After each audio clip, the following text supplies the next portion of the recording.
Какви са ползите при брак с британски гражданин? Нека се опитам да отговоря на този въпрос от имиграционна гледна точка.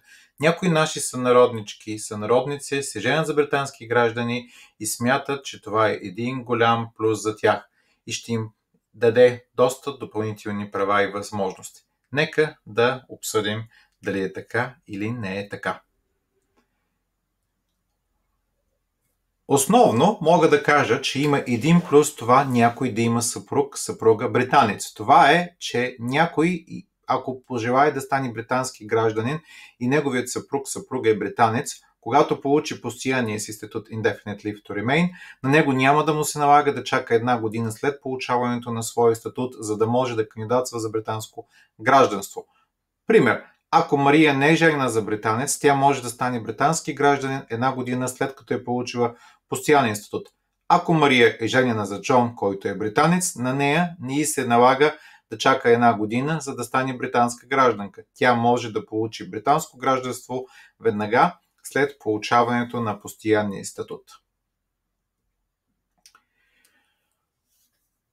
Единствената друга полза в имиграционен смисъл е, че ако Мария е в кралството една година или срок по-малко от 5 години и ако бащата на детето й е британец, тяхното дете ще стане автоматично британски гражданин. В този случай няма значение дали Мария и бащата са женени или не. Те може да са разделени или да живеят на семейни начала, т.е. тук няма никакво значение дали тя има брак с британец или не. Ако и се роди дете, независимо къде се ражда то става британски гражданин, понеже бащата е британец. Ако Мария обаче има постоянен статут или повече от 5 години да работи на острова, ако тя роди и бащата на детето е българин, стига детето да се е родило в Великобритания, то също ще стане британски гражданин. Ако никой от родителите не е британец и роден детето в Великобритания, но никой няма постоянен статут Indefinite Leave to Remain и не е живял са повече от 5 години, тогава детето при раждането си няма да стане британски гражданин, ще се наложи да кандидатства след време, когато отговаря на условията и да плати една такса, която в момента е 1214 паунда.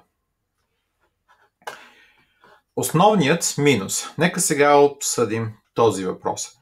Това, което аз се сещам като минус е, че ако бащата на детето или майката е британски гражданин, а вие сте българин, българка и един ден се наложи да се разделите, разведете, тогава съдебната система тук от гледна точка на права на родители и тем подобни, естествено ще е на страната на британския гражданин и детето, защото и то ще е британски гражданин.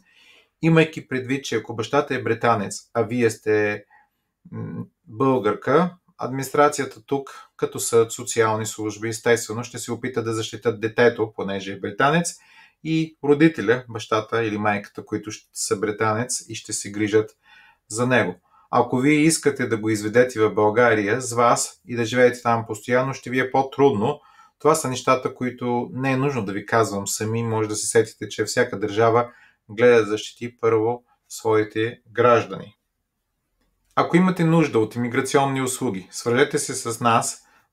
Нашият имиграционен съветник е лицензиран от OISC като Level 1 Immigration Advisor и услугите, които предлага, се извършват професионално. Имиграционният съветник към нашата фирма съм аз, Атанас Чиков. Може да се свържете с мен на телефон 077 8606 7076 или 0208 144 8408.